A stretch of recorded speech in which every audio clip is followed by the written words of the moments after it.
Hello everyone, আসসালামু আলাইকুম। আজকে আমি আপনাদেরকে দেখাবো কিভাবে ফুলকপি আপনারা সারা বছরের জন্য ফ্রোজেন করে রাখবেন। এখন কিন্তু বাজারে ফুলকপির দাম খুবই কম, তো এখনই সঠিক সময় ফুলকপি সারা বছরের জন্য সংরক্ষণ করে রাখার। আমি আমার হাজবেন্ডকে বলেছিলাম ফুলকপি আনতে, সে আমার জন্য অনেকগুলো ফুলকপি নিয়ে এসেছে। সেখান থেকেই আমি 2টা ফুলকপি নিয়েছি। এই 2টা ফুলকপিকে আমি ফ্রোজেন করে রাখবো। সারা বছরই ফুলকপি পাওয়া যায়, কিন্তু সেগুলো তেমন একটা মজা লাগে না খেতে, আর দামও প্রচুর থাকে। তাই আপনারা চাইলে ফুলকপিকে সারা বছরের জন্য ফ্রোজেন করে রেখে দিতে পারেন। আমি আজকে ফুলকপিগুলোর শুধু ফুল নেব, ডাঁটাগুলো ফেলে দিব। আপনারা চাইলে কিন্তু এই নরম ডাঁটাগুলোকেও ফ্রোজেন করে রাখতে পারেন। আমি ফুলকপির এই ডাঁটাগুলোকে ফুলকপি থেকে খুলে নিচ্ছি। আমি এই ডাঁটাগুলো ফেলে দেব, ডাঁটাগুলো নেব না। এই ডাঁটাগুলো কিন্তু অনেকটাই নরম, আর এগুলো খেতে কিন্তু অনেক মজা লাগে। কে কে এই ডাঁটাগুলো খান কমেন্ট করে জানিয়ে দিয়েন। এখন আমি ফুলকপিগুলোকে হাত দিয়ে ছুটিয়ে নেব। সবগুলোকে আমি এইভাবে আলাদা করে নিচ্ছি। আলাদা করে নেওয়ার পর আপনারা আপনাদের পছন্দ অনুযায়ী এগুলোকে সাইজ করে নেবেন। আমি এগুলোকে আমার পছন্দ মতন টুকরো করে নিয়েছি। আমি রেগুলার রান্না করার সময় এরকম টুকরো করেই রান্না করি। আমি কিন্তু ফুলকপিগুলোকে ভালোভাবে ধুয়ে নিয়েছি। এখন একটা পাতিলে বেশ অনেকটা পানি গরম হতে দিয়ে দিয়েছি। পানিটা গরম হয়ে গেছে। এখানে আমি 1 চামচের মতো লবণ দিয়ে দিলাম। লবণটা দেওয়ার কারণে সবজির কালারটা অনেকটাই সুন্দর থাকবে, নষ্ট হবে না।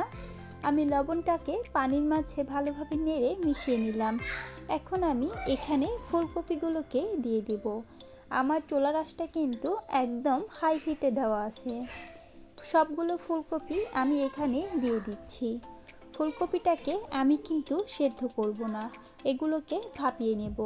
ভাপিয়ে নেওয়ার কারণে যখন আমরা এই ফুলকপিটাকে রান্না করব, তখন কিন্তু অনেক তাড়াতাড়ি ফুলকপিটা সেদ্ধ হয়ে যাবে, আর খাওয়ার সময় একদম ফ্রেশ মনে হবে।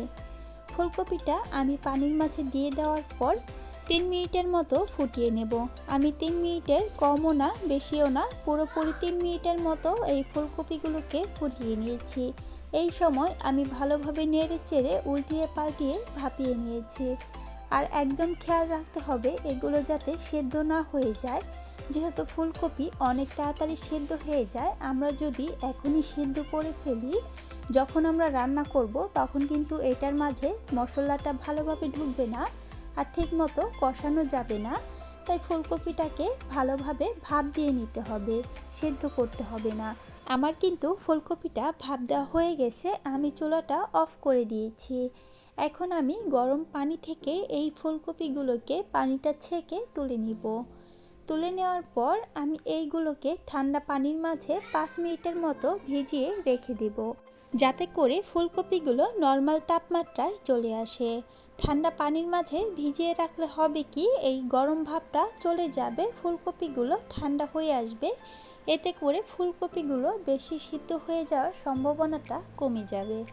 এখন আমি এই ফুলকপিগুলোকে পানিটা পুরোপুরি ঝরিয়ে নিয়ে ফ্রিজে রেখে দেব।